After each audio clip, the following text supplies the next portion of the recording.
High, কেমন আছো সবাই? আজকে আমি তোমাদের দেখাবো ফটোশপ দিয়ে আমরা কিভাবে একটি অবজেক্ট রিমুভ করতে পারি এবং একটি মোটা মানুষ আমরা কিভাবে চিকন করতে পারি। সো মোটা থেকে চিকন এই দুটি খুবই ইম্পর্টেন্ট একটি বিষয়। সো আমি সাজেস্ট করব তোমরা ফার্স্ট টু লাস্ট পর্যন্ত ভিডিওটি দেখলে অবশ্যই কিছু শিখতে পারবে। সো চলো আমরা ফটোশপ ওপেন করি।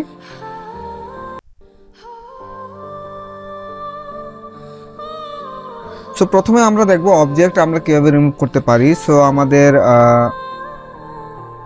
এই যে চেয়ারটি, এটি হচ্ছে একটি অবজেক্ট। আমরা জাস্ট এখান থেকে এসে অবজেক্ট সিলেকশন টুল আমরা এখানে দেখতে পাচ্ছি, এখানে অবজেক্ট সিলেকশন টুলের সিলেকশন করব। করার পরে আমরা এখান থেকে জাস্ট এইভাবে ড্র্যাগ করব। বলে দেখতে পাচ্ছি আমাদের যে অবজেক্টটি আছে এটি কিন্তু অটোমেটিকলি সিলেকশন নিয়ে নিয়েছে। আমরা কিন্তু আরেকটি ভাবে করতে পারি, এখান থেকে সিলেক্ট সাবজেক্টে গেলেও হবে। সো আমি এখান থেকে এটা সিলেকশন থাকা অবস্থায় আমরা সিলেক্টে যাব, গিয়ে মডিফাই, এখান থেকে এক্সপান্ড থেকে আমরা 36 বা 36 রাখলাম, রেখে জাস্ট ওকে ক্লিক করলাম। আমরা দেখতে পাচ্ছি এই চেয়ারের চারো পাশ দিয়ে কিন্তু খুব সুন্দরভাবে সিলেকশন হয়ে গেছে। সো এখন আমরা এটার রাইট বাটন ক্লিক করব, মাউসের ক্লিক করে জাস্ট এখানে দেখতে পাচ্ছি কন্টেন্ট আওয়ার ফিল, আমরা এখানে ক্লিক করব। আমরা দেখতে পাচ্ছি আমাদের প্রিভিউসের মধ্যে দেখতে পাচ্ছি যে এখানে কিন্তু ওই চেয়ারটি ভালো করে সিলেকশন করা আছে, আর এখানে কিন্তু প্রিভিউসের মধ্যে চেয়ারটি অলরেডি মুছে গেছে। সো আমরা এখানে জাস্ট অ্যাপ্লাইতে ক্লিক করব, তারপরে ওকে। তো এখানে আমরা দেখতে পাচ্ছি আমাদের যে চেয়ারের যে অংশটি ছিল সেখানে কিন্তু ব্লার হয়ে আছে। সো আমরা এই ব্লারটি কীভাবে রিমুভ করতে পারি সেটি ট্রাই করব। সো আমরা কন্ট্রোল ডি প্রেস করলে আমাদের সিলেকশনটি চলে যাবে। তারপরে আমরা আবার টুলসে যাব, এখানে দেখতে পাচ্ছি পেস্ট টুল, আমরা এখানে ক্লিক করব। ক্লিক করে জাস্ট যে জায়গাটি আমাদের অবজেক্টটি ছিল সেখানে আমরা সিলেকশন করে এভাবে ড্র্যাগ করে নিয়ে আসবো।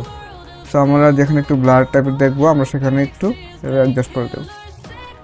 সো আমরা দেখতে পাচ্ছি আমাদের কিন্তু জায়গাটি কিন্তু একবারে ক্লিয়ার হয়ে গেছে। সো আমরা এখানে ফুল দেখতে পাচ্ছি যে আমাদের অবজেক্টটি কিন্তু আর এখানে নেই। সো আমি এটি ইমেজটি কেটে দিচ্ছি। এখন আমরা দেখব একটি মোটা মানুষ আমরা কীভাবে চিকন করতে পারি। সো আমি এটি কেটে দিচ্ছি, এখান থেকে আমি একটি মোটা মানুষ নিয়ে নিচ্ছি। সো আমরা দেখতে পাচ্ছি একটু ফ্যাট এই মেয়েটি। সো আমরা এটিকে কিভাবে চিকন করব। সো এখানে আমরা দেখতে পাচ্ছি ফিল্টারে যাব, ফিল্টারে গিয়ে আমরা এখানে দেখতে পাচ্ছি লিকুইফাইতে ক্লিক করব।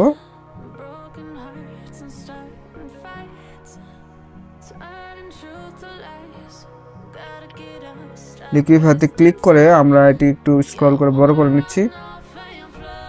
এখানে আমরা বিভিন্ন টুলস দেখতে পাচ্ছি। আমরা যদি কার্সারটি নিয়ে রাখি তাহলে এখানে দেখতে পাচ্ছি ফরওয়ার্ড র্যাপ টুল, তারপরে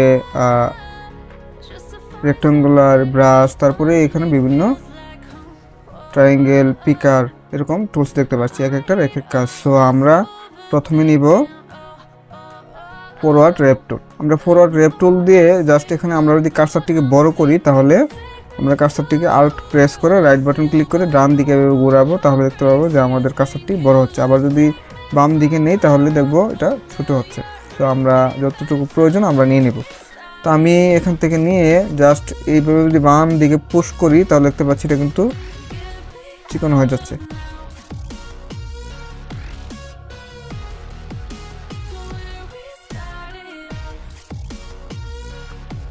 তো পেটটা আগে একটু মোটা ছিল, এখন একটু চিকন হয়ে গেছে। সো আমরা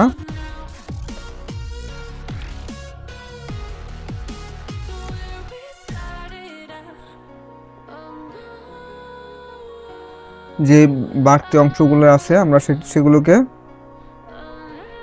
একটু চিকন করে নেব।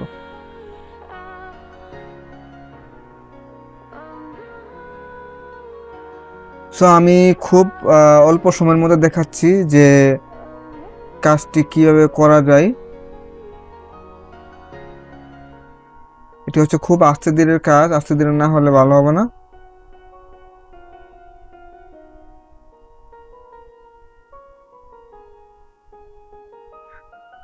সো আমরা এখন আরেকটি টুলসের কাজ দেখব, পিকার টুল।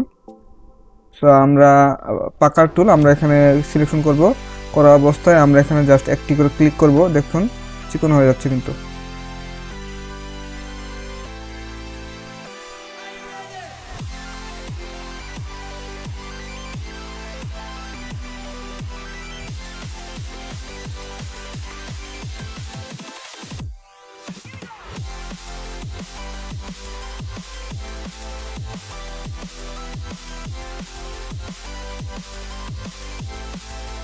তো বেশি চিকন হয়ে গেছে।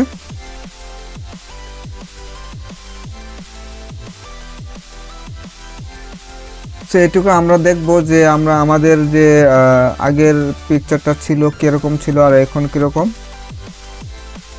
আমরা প্রিভিউ যদি এখান থেকে অফ করি তাহলে আমরা দেখতে পাচ্ছি আগে এরকম ছিল আর এখন এরকম।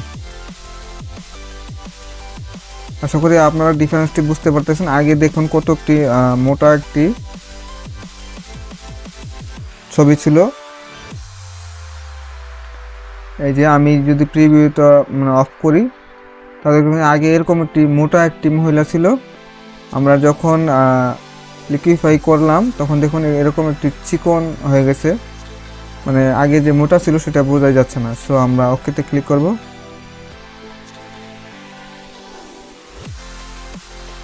সো বন্ধুরা আমরা এইভাবে আমাদের যে কোনো ইমেজ ফটো আমরা এইভাবে মোটা করতে পারি এবং চিকন করতে পারি। সো তোমরা এই অপশনগুলি ভালো করে ট্রাই করে দেখবে, দেখলে অবশ্যই ভালো কিছু করতে পারবে।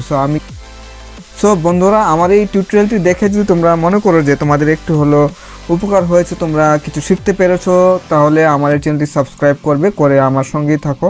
কেননা আমি নেক্সটে ভালো ভালো এরকম ফটোশপের যে ট্রিক্স আছে আমি সবগুলো ট্রিক্স তোমাদেরকে শেয়ার করব। আর আমি যখন ভিডিও তৈরি করব তখন তোমরা যদি সাবস্ক্রাইব করে রাখো তাহলে তোমাদের